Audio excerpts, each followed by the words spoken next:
Après avoir vu la semaine dernière les bases de la radioactivité, attardons-nous maintenant sur la radiochronologie, une thématique commune aux chapitres A1 et C1.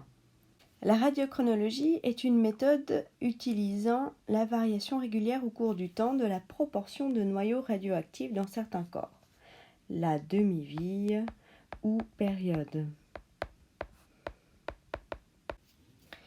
C'est une datation absolue à opposer à la datation relative, donnant une fourchette de temps, une estimation de l'âge de l'échantillon.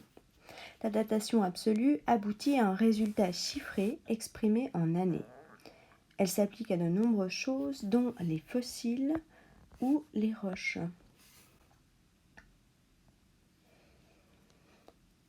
Plus en détail, la radiochronologie est basée sur la capacité de noyaux radioactifs que l'on appelle éléments pairs.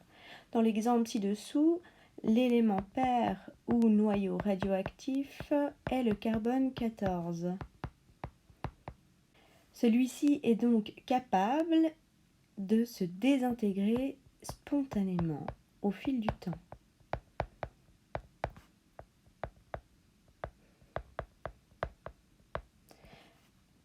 Le carbone 14 se désintègre en azote 14 stable, l'élément fils ou radiogénique, c'est-à-dire formé par radioactivité. S'il n'est pas possible de prédire à quel moment un atome de carbone va se désintégrer en azote 14, il est possible de prédire la durée où la moitié des atomes de carbone 14 de l'échantillon se sera désintégrée. Cette durée est la période ou la demi-vie. Dans le cas du carbone 14, elle est de 5730 ans. Afin de quantifier la présence et la quantité de ces différents noyaux, on utilise la technique de spectrométrie de masse. Les couples de noyaux radioactifs et radiogéniques sont appelés des radiochronomètres ou des géochronomètres quand ils s'appliquent à la datation de roches. Si nous possédions un élément pur de carbone, il serait possible de déterminer rapidement son âge. Pour cela, il faudrait trouver la quantité de carbone 14 présente au moment de la formation de cet élément.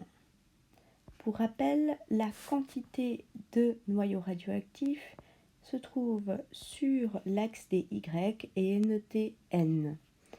Ainsi, la quantité de noyaux radioactifs de carbone 14 à T égale 0 serait égale à la quantité de noyaux de carbone 14 au temps T plus la quantité d'azote 14 au temps T. Un noyau radioactif de carbone 14 donnant un noyau d'azote 14. Obtenant ainsi notre N0, il suffirait d'adapter la courbe et d'en déduire graphiquement l'âge de notre échantillon. Ceci est possible car la demi-vie ou la période du carbone 14 est stable, ce qui est le cas pour tous les noyaux radioactifs. Mais il n'existe pas d'échantillons purs de noyaux radioactifs. En effet, dans le cas du graphite ici présent, qui est uniquement composé de carbone, on va retrouver à la fois du carbone 14 et du carbone 12. Ceci n'est pas le plus gros problème rencontré par la radiochronologie. Le problème supplémentaire est que la quantité de noyaux radiogéniques n'est généralement pas égale à 0 lors de la formation de notre échantillon. En effet, roches et fossiles sont composés d'un mélange de différents éléments chimiques. Pour rappel, les roches sont composées de minéraux. Et ces minéraux sont composés d'atomes en proportion particulière. Quant aux fossiles, produits de la fossilisation d'organismes vivants, ils sont composés de molécules, elles-mêmes composées de différents atomes. La présence d'atomes radiogéniques dès la formation des échantillons complique la méthode de radiochronologie.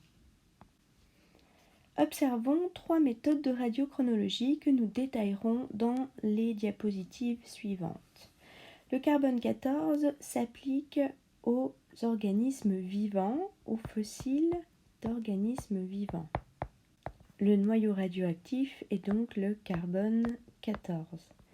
Sa demi-vie est de 5730 ans.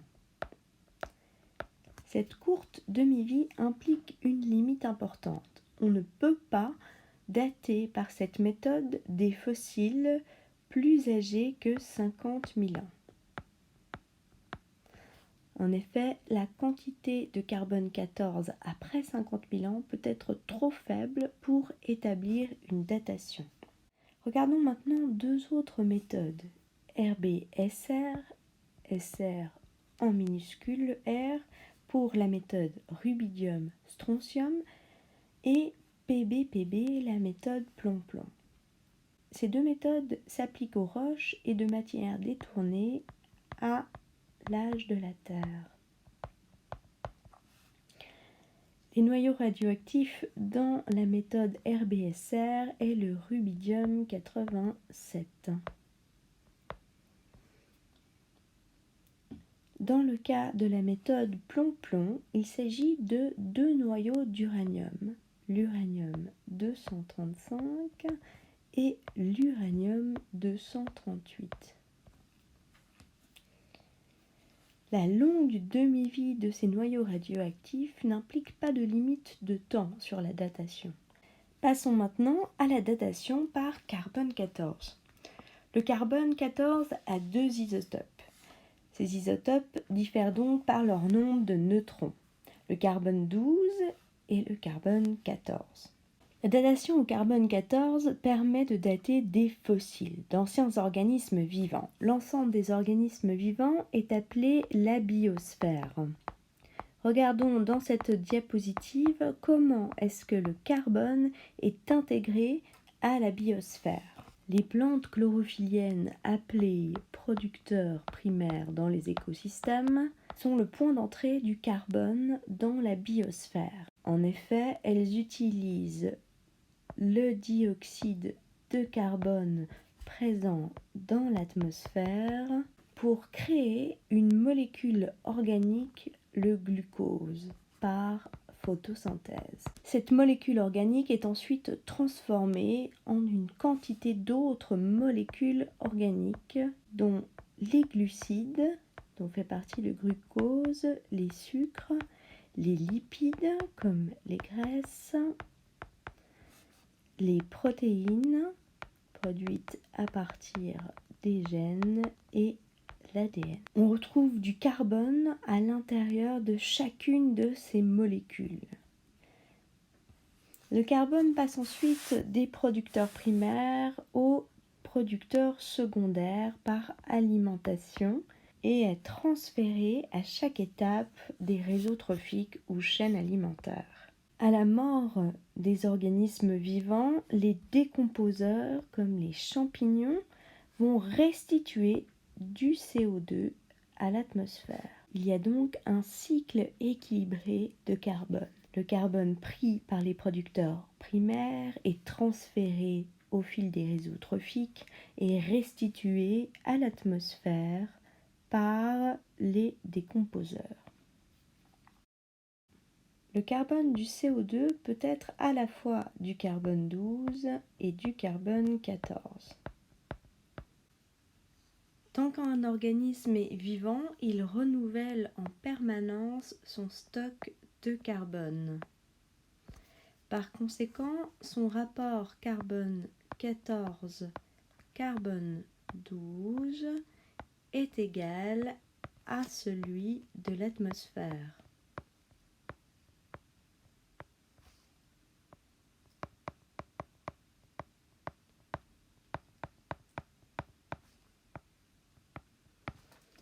À la mort de l'organisme, le renouvellement de carbone par l'alimentation pour les producteurs secondaires ou par photosynthèse pour les producteurs primaires s'arrête.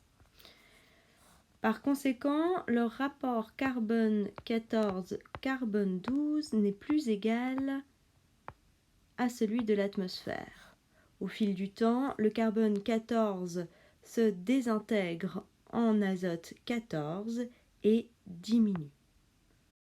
On fixe T égale 0 à la mort de l'organisme. Plus le temps passe, plus la quantité de carbone 14 diminue dans l'organisme. Et donc, plus le temps passe, plus le rapport carbone 14 sur carbone 12 diminue.